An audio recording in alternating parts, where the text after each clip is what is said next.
All right, Gary, today we're going to be talking about love and finances. And most importantly, when you're a couple, should you combine finances? Now, before we get into this, I just want to tell you a little bit of story that I don't think you know, but before Jess and I were dating for about 5 years, and we got to a point where we're like, it's time to move to a new place. We've been living together for like 3. And we're like, should we buy a house together? And we ended up doing it. And it was one of those moments when I was signing the paperwork for the house. I'm like, oh, I just got married. Like I was already going to marry her, but it was one of those moments that really clicked in my head when we were sitting there with the mortgage guy or whoever it was. And I'm signing the 100 stacks of papers. And I'm like, oh, I'm totally in it. I get what everyone was saying. And in so many ways, finances are how we get married to a person, Yeah. And yeah. I mean, I think, marriage is like one of those big commitments, right? And so there's a lot of ways to make that commitment without a ceremony and walking down the aisle and all that stuff that goes with it. I'm not saying we can do away with that, but it was the same for my wife and I. It's like, we lived together in graduate school. And so as soon as we started living together, we weren't married, but and the other thing is in graduate school, we were both dirt poor. Like you have absolutely no money. So there wasn't a lot to commingle, but at the same time, it's like whatever we had, we might as well commingle. Right. And it's still like to this day, like my wife will say, she's like, one of the big mistakes I made was taking on your student loans because I had to pay my whole way through college. And so she's still to this day, I mean, it's been 20 plus years and she's like, we are still paying off your student loans. I'm like, I know. And she's like, I wish I would have known like you had so many student loans. And I was like, well, it's just kind of, but it's like, as we weren't married, but it's like, you're right. As soon as you start mixing the finances and like splitting bills or just kind of like putting all your money in a pot together, like you're basically in it. Right. And so, what happens is there's a lot of potential complications with that because, as you look at like the top 5 things that couples fight about. Money and finances is always on the top 5 list. You can't avoid money and finances as a top 5 thing. So I'm really glad we're talking about this today. Yeah, I think it's big. I mean, for those who don't know, my mother was and still is a divorce attorney in her 80s. Now she's turning 80 actually this year, which is really exciting. And she's still practicing divorce attorney. And so growing up, most people talk about, I don't know, religion, sports, whatever. We didn't talk about any of that stuff. My mom would come home for a long day of work and tell me about her divorce that day that she facilitated, obviously without details and stuff like that. And so much of it was just finance related. And you're like, oh God, all right. And I really did swear to myself. I think that's what's led me to this profession in many ways. It's not just ironic. Like you can just realize how important love is and how it really is a very logistical thing as well. I mean, it's not just all romance and love and this beautiful ceremony and all this stuff when you get married. It really is a business contract that you have with another human being. So you want to make sure you get it right. Not only just pick the right person, but even when you do pick the right person, have some agreements in place when it comes to finances so that you do set yourself up for success. So I think the way we'll treat this, I'd be curious to I don't know how you want to run this, but I think we should think about this before you get married and after you get married, because I think those are 2 very distinctly different moments in a relationship. And I'll just come out and say it, even though I didn't follow this rule, and it's rare that I'll give advice that I generally speaking didn't follow. Before you get married, I would not recommend combining finances or buying a house or sharing a car, or frankly I do recommend living together, but keeping your finances separate. But other than living together, I would not recommend buying any major things together, because once you start making these major buying decisions, you're really in trouble. I'd be curious on your thoughts on that, at least before marriage.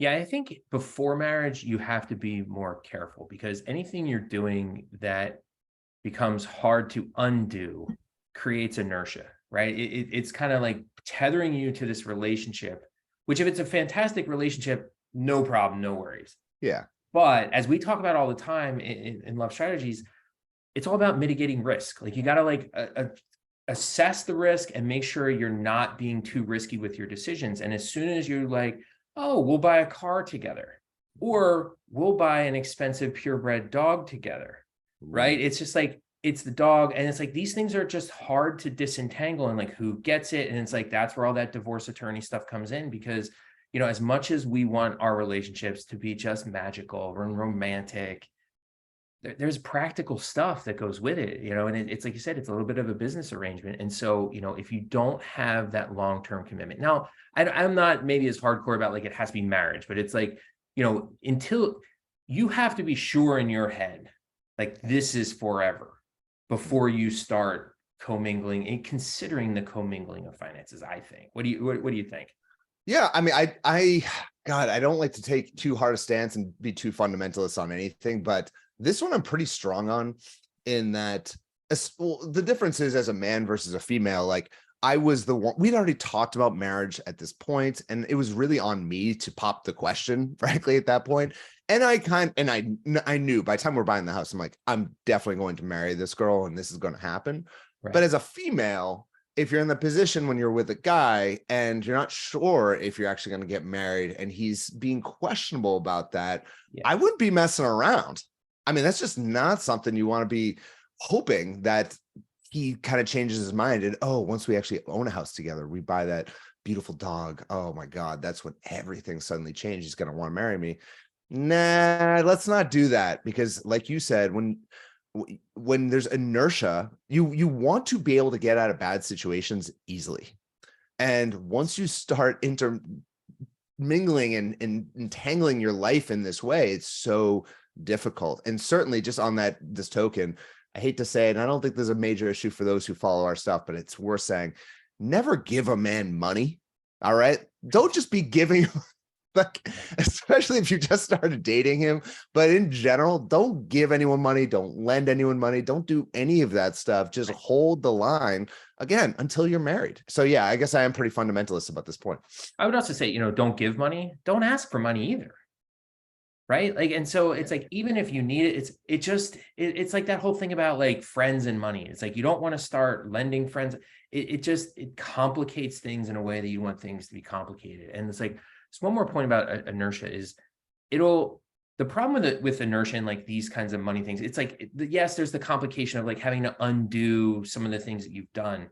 But once you start sharing bank accounts, buying a dog together, buying a house together, like signing a mortgage together, you will start staying in a relationship for the wrong reasons. Yeah. And those are not the reasons to stay. Like, but, and that happens when the relationship's not going well. It's like, oh, you know, we don't get along. I feel like I'm settling. They're not nice to me. You might even be with somebody who's emotionally abusive, but it's like, oh, we live together, and it's, oh, you know how hard it is to like change bank accounts and all that.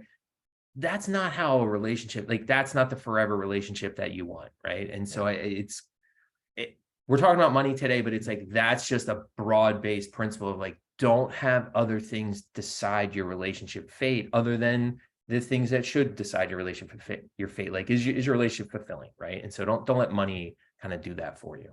Yeah. And I think you can have a great relationship with someone and be with them for many years. And like, just as an example, I know we're going to talk about couples when they're married, but I think that this is an important point. Like, and I just think of how Jessica and I handled this when we were together for, I want to say we were together for 5 years until I proposed to her. And then we were engaged for 3 years because of COVID. So we would have been married sooner than that. But you know, we know how that went. So it was 5 years of being actually pretty precise about our housing expenses, about vacations. I mean, it got to a certain point where our income became like a pretty large difference. Like I made a lot more, frankly, than she did. So it got to a point where I would pay for more vacations and things like that. But it was always very much so openly discussed, or even dinners and things like that. Like, yeah, but we would be very intentional and open conversation about that stuff. And I think a lot of people just try to avoid that as much as possible. And then before you know it, you just start to kind of like share your money, share your bank account. So that's what worked for us. And, you know, it's always been a healthy relationship when it comes to money in our relationship, at least. Well, you know, it's a which came first thing. It's like, it's healthy because of the money, but like you just said, how many times you use the word communication, right? And it's like, we started this off by saying that money is like one of the top 5 sources of relationship conflict. Well, you know why? It's one of those things people are uncomfortable talking about. And so if you don't talk about things, it creates bigger problems. And so money is just one of those things, like particularly when you're dating, like you should have those kinds of conversations. Like, is your partner somebody who likes to just buy all kinds of stuff? Or do they refuse to buy anything? Or, what are their long-term financial goals? Are they ambitious? Do you want somebody that's ambitious? Do you want somebody that, cares about their salary? Those are all conversations that are uncomfortable, but like, that's what strong relationships are built on. You gotta be willing to have some of those uncomfortable conversations, because what you hopefully will find is that you have a lot more common ground than differences. Yeah. Yeah, I think that that's something that was easy for us because we're both we're spenders in like entertainment and things like that, but we're generally speaking actually quite frugal in many ways. So that really helps being on the same page. But anyways, I know you have a lot of interesting research when it comes to combining finances. Is it related to being married, or is it just in general as a starting point? Yeah. So like, we kind of said that we were going to split this up into, long-term and short-term. And so a lot of the research on this is kind of helping answer the question about how couples long-term should navigate their finances. So it's like, once you're going from that short-term relationship to that longer term, whether you're married or just a longer-term commitment, there's this fundamental question, like, should couples combine their finances or should they keep everything separate? Now, the keeping things separate argument basically goes, well, some people make more, some people make less, right? One partner makes more, and so it's like, you shouldn't combine it because that's not fair. You can kind of have separate accounts and maybe share certain things. And it just makes it a little bit easier if you have problems, right? If you have problems, again, we were just talking a lot about inertia. We were talking a lot about like disentangling and all that stuff. So keeping things separate, if things go south, it's just a lot easier to like extricate yourself from that situation, right? So that makes a lot of good logical sense. And I think a lot of people are, very strong in favor of keeping things separate. The other way to go is, if we're in this together, we're going to share a life. We're going to share everything. What's mine is yours, what's yours is mine. We are just going to take my income, your income, put it in a joint savings account. That pays for everything. Everything, everything's equal. Everything is shared. That simplifies things in a lot of ways, right? So there's some practical simplification there. But if things go poorly, that's a major mess. I mean, that's why divorce attorneys exist. That's what, like you just said about your mom and like what she deals with. It's like, that's mostly what they're dealing with, is like, how do we get out of this messy, like everything's just kind of like, it's hard. Yeah. And so you're creating this problem. So the thing that I like about research, right? It's like, I'm a big fan of like using science to help people improve their lives. Right. And so we just laid out 2 different paths for couples to follow. Is like, keep things separate, combine everything, and both make logical sense. And there are definitely people listening to this podcast right now who feel strongly about one or the other. Like, I know one's right. The great thing about science is we don't just go on a hunch, right? We ask hundreds of people, and if not thousands of people. And so there's a couple of studies that shed direct light on this, that, if you can indulge me in a little bit of like nerdy, like science talk for a minute, I would love. Nerd out so hard. I want to hear it. Here we go. Ready? Let's go. Adjust your pocket protector. Here we go. So the first study, the one study, it was 2, and they're recent studies too. Okay, so there's an old one from like 2010 that basically says combine things, it's especially good for women. That was done with a lower income sample. The interesting thing about that older study was that basically they found most people do combine, right? The majority of people combine, only about 1/4 of people are separate, and like 1/10 of people just don't have any accounts. Like I don't know if they're money in a mattress people or whatever. But back then, money combined really especially helped women, which, okay, that's a long time ago. 2010? 2010. That's not that long ago. That's only 13 years ago. Yeah, that's a teenager's life span. Yeah. Jeez, that feels like yesterday to me. And I know I have to remind myself of this all the time. That's so true. I'm like, I was talking about this stuff 13 years ago. Jeez, I'm still doing this. I was alive when this study was published. Okay, so that's a long time ago. Got it. So that's relatively a long time ago. 2022. All right, so this is just 1 year ago. This one is recent. I said, the benefit of science is we can ask a lot of people. Like this particular study, they had 38,000 participants across 6 different studies. They ran these things multiple ways. And they basically just asked people like, are you combining your finances or keeping them separate? And they also did it cross-culturally.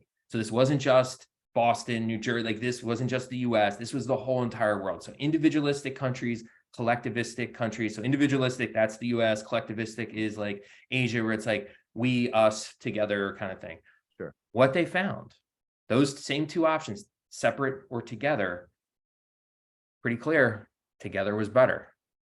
Right. So combining the finances was better. It made people, like some of their findings, they felt better connected to their spouse. They felt more stable. The couples themselves had more positive interactions. The couples referred to themselves as we, us, and our. They also thought of their partner as more of a friend, and they treated each other with more kindness.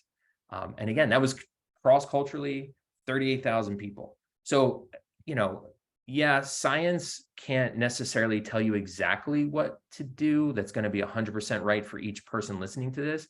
But like what we talk about all the time in Love Accelerators, like we're setting you up for success. So this is the way to play the odds. And combining things seems to be the best. Now, the one criticism, that's 38,000 people, with the one criticism of that science, and this is the nerd, here comes some nerdy stuff.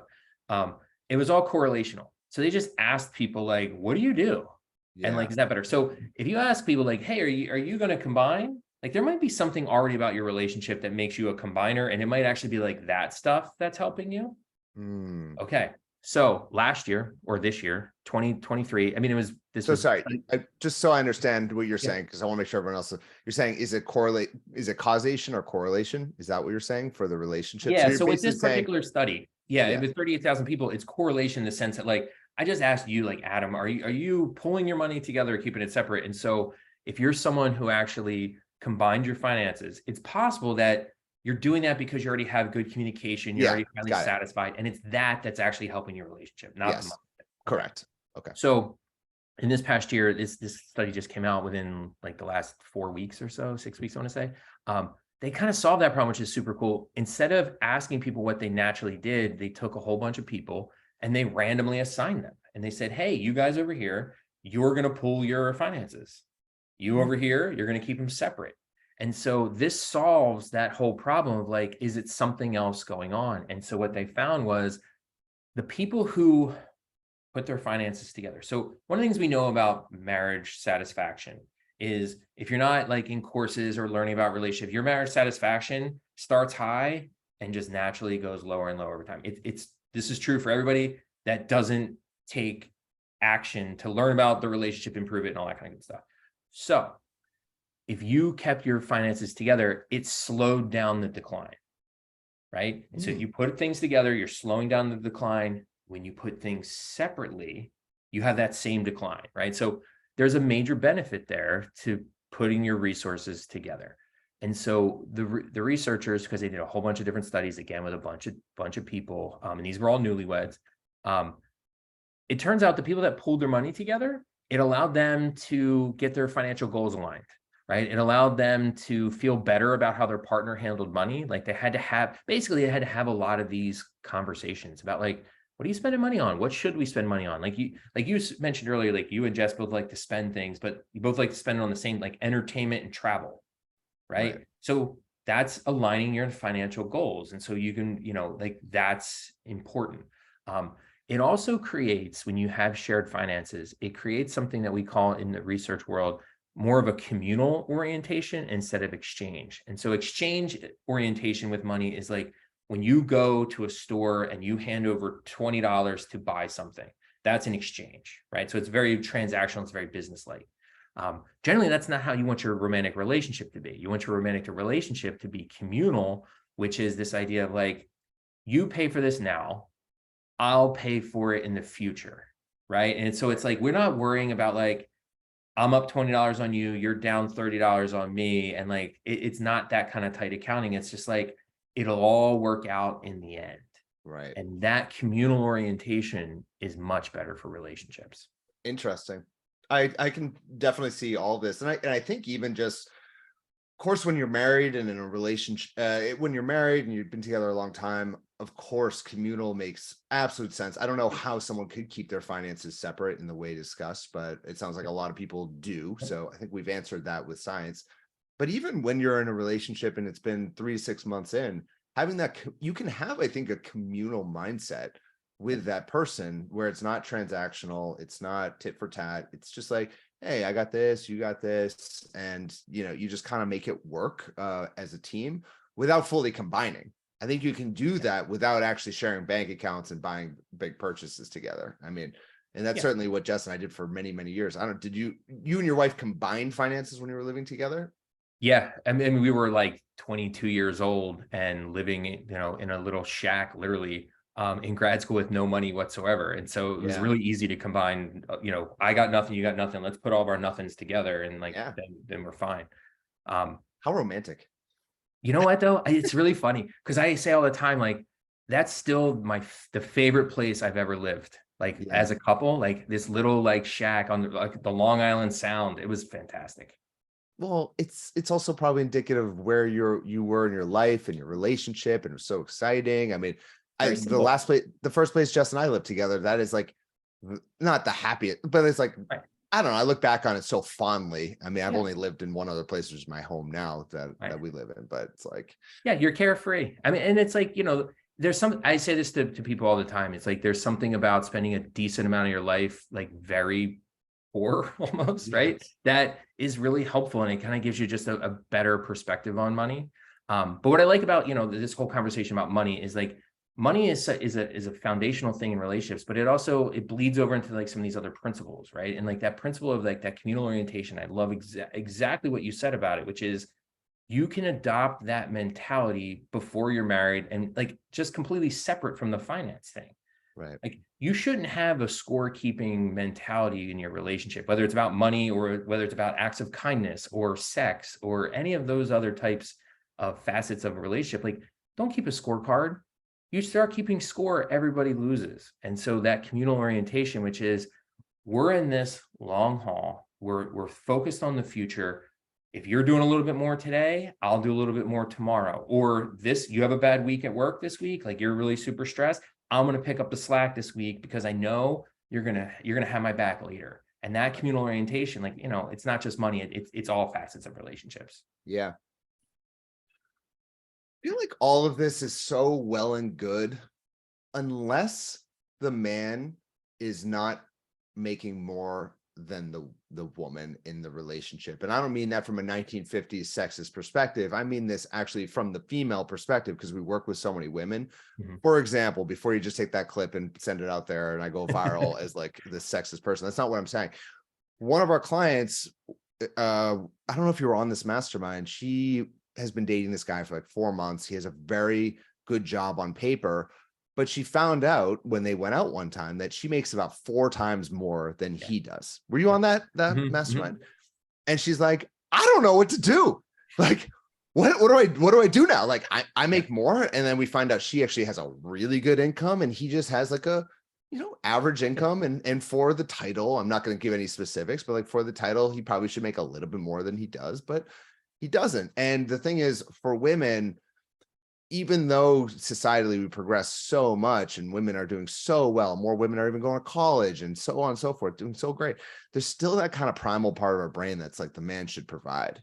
And when the man isn't providing, that's where I feel like all of these issues come to play. So I don't know the answer to that because I'm not a female and I don't know what that's like to be in that dynamic or be in that type of relationship as a female dating a male who makes less. But there's something that I've seen with all of our female clients when they're with a guy who doesn't make a lot of money, where it just totally turns them off and it can break down the relationship.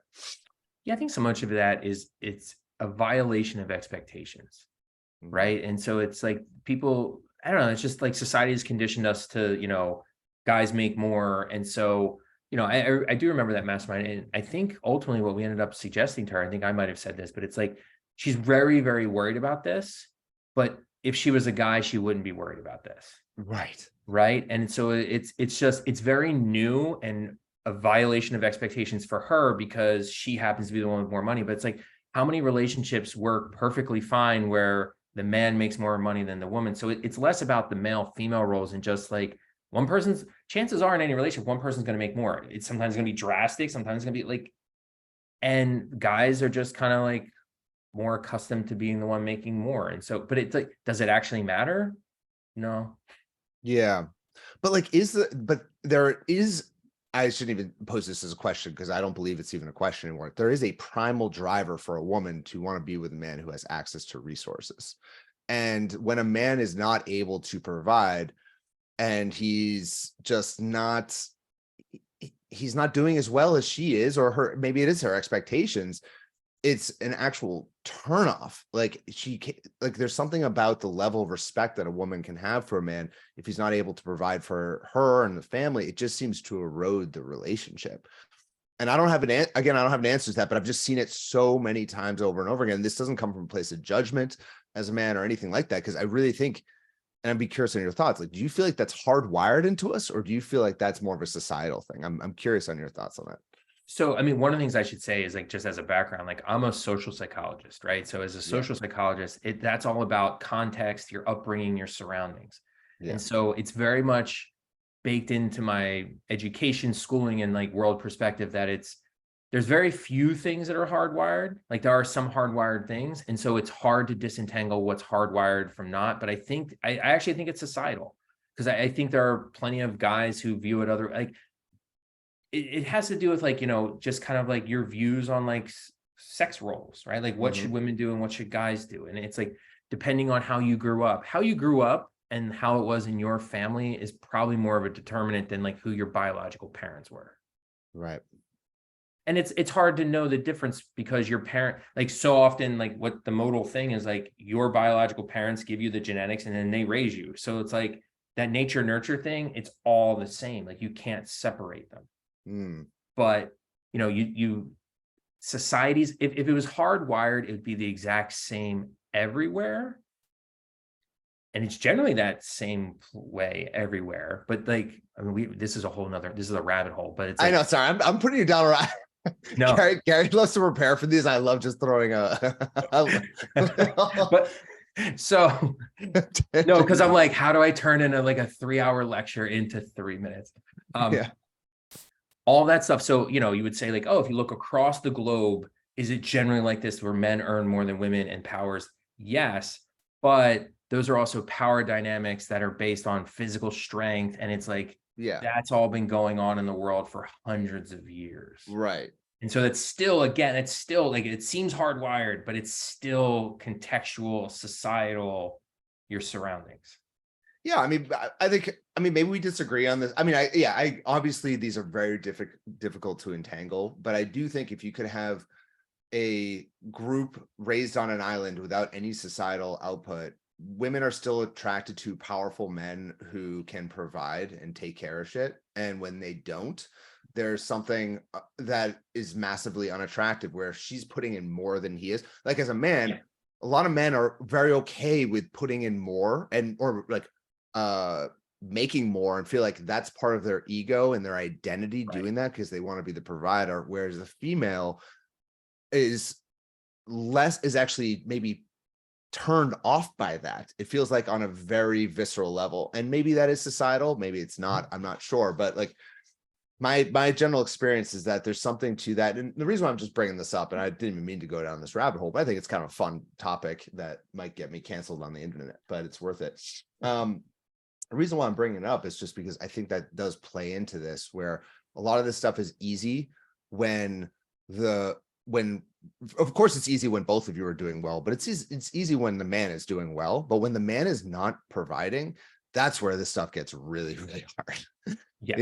And then the female's like, whoa, I'm working on these hours and I'm putting on this time, I'm making all this money. And this guy's not he's not bringing his, his A game here. And I think that's where the female just loses respect for the male in the relationship. Yeah. And I think, so I kind of said I'm a social psychologist. And so if I happen to be an evolutionary psychologist, I would be much more like, yes, it's probably hardwired. And all the data shows that it's very hardwired, that women want resources. And it's like you said, put people on an island, women are going to gravitate towards people who have resources and can care for them and protect them. but it's also whoever's physically less strong is also going to gravitate towards that. So, I mean, it kind of gets complicated, but I would say like that kind of stuff does make women seem like, they're like in a really negative way, like not like gold digger almost, like you're really going after them. But there's also tons of research that shows exactly what you're saying. Like when men make more than women, those relationships are more stable. Like there's research that shows that is the case. There's also research that shows couples are more stable in heterosexual relationships where the female partner is more physically attractive than the male partner. So all this stuff goes both ways. And whether here's the bottom line. This is kind of where I get to with students about this stuff too, is like, we can argue about where it comes from. And it's interesting. Like it's an interesting, like kind of thought exercise, but on some level it doesn't matter because we got to live with these people. Yeah. Right? Totally. So like, it's worth having an appreciation, understand, like you may not agree where people are coming from on this, but you have to know where they're coming from on this. Right. And so like, it's not a right or wrong. It's a learn the different perspectives because people are operating under different sets of rules and guidelines. And so you just want to understand and appreciate all those things. Yeah, I agree. Yeah, I think it's interesting. I don't think it really reflects negatively on males or females. It's just such an interesting, you and I have such an interesting perspective working with so many females and getting such a raw side of things. And I used to get a raw side of things from men. And it was just very rare that when men are dating, they're looking for a woman who has access to resources, who has money or wealth. It's not typically on their list. Whereas women, financial security is very important. I think honestly, I would actually encourage men to be looking more so on that front. Like I less so judge women on that front. I almost judge men on like, guys, you don't want to be with someone who's not at least somewhat on the same financial level as you, or at least can think the same way about their finances as you do. Because if you, let's say, make a lot of money and then you're with someone who's doesn't have any understanding of how money works or finances, and they're just spender, that's going to be a hard life for you. And that goes both ways. So and so I think, when you're talking about like how you and your partner think about money and like what you should be looking for, this is another one of those like common sense problems that people fall into when it comes to money, which is there's a widespread belief when it comes to attraction that opposites attract. And so the data actually shows that that's generally not true. When we think opposites attract, it's actually, there's a lot more similarities. We just kind of notice the opposites. But there is one particular context, and it relates to money, where people actually actively look for an opposite. And that's in this idea of spenders versus savers, right? And those are exactly what they sound like. Someone spends money, like they like buying things, they like stuff, they just like having things. The savers like the numbers in the bank account. They like that safety and security kinds of thing. And so there's a research paper, really well-known one, that's like looks at what do people want in a partner. And so what you were just saying is like, you want to like find someone who's like you, which is right. But what people do when it comes to this is like, if you're a spender, those spenders look for savers and those savers look for spenders because they both see something in the other person that they find appealing, right? The spender sees the safety and security of the saver. The saver's like, wow, those spenders look like they're having a whole hell of a lot more fun. Hell yeah. Right? It's like, I just have like money in the bank and they actually like do things.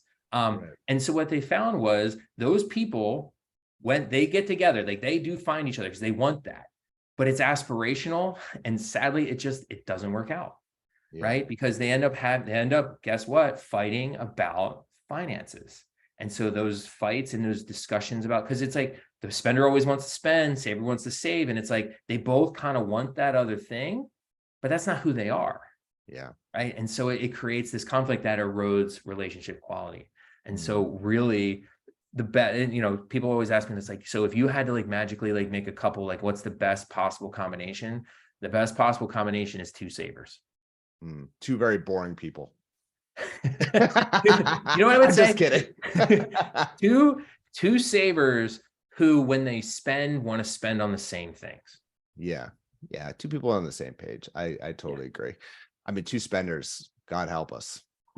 That, and I think that's actually the majority of certainly Americans are like, you look at the data on that. Oh my God. I think it's like 80% of Americans live paycheck to paycheck or something. And credit card debt and all that kind of stuff. Oh, just absolutely staggering. So yeah, I think hopefully if you guys get anything from this, it is to have these conversations certainly before you get married, before you live with someone, before you make a big purchase with a person that you can't get out of, even before getting a dog or a cat with someone. I mean, once you start making those investments, have these conversations, be open with people, be aware of their spending patterns. And one thing I didn't actually mention as well, that I do want to throw in here, that I think it is so important, is that if you are attracted to men who do have access to resources, and regardless of where that comes from, but let's say you are attracted to that, be wary of the guy who's got the Rolex and the Porsche, because I know plenty of Wall Street guys who might make $1 million a year and they'll spend $1.2 million a year to make it themselves look really cool. And then I know some teachers who make $100,000 a year and have $1 million 401k. Now, I'd rather be any day with the teacher than the guy on Wall Street with the Porsche who is in debt because he's doing too much cocaine every weekend or whatever it is. Okay. So it's really easy to get tricked by what people show you with their purchases. And usually the biggest spenders are the ones who spend and then they look like they're big spenders. So yeah. There's a lot of spending that is done to mask insecurity. Yeah. Right. And so, it comes down to something we say all the time is like, what is your love vision? Like, what is it that you really want? And like, are you in this world, this dating thing, to find long-term lasting stuff? Because that 401k is that's long-term, right? The Porsche, that's fun. And so you just have to know authentically what you're really after, because, otherwise you'll get distracted by the shiny objects. Yeah, absolutely. All right. Good stuff, Gary. Well, hopefully y'all got a lot out of this, and we'd love to hear from you guys what you think about this. So let us know in the comments and we'll talk soon. All right. Bye. Thanks, Adam.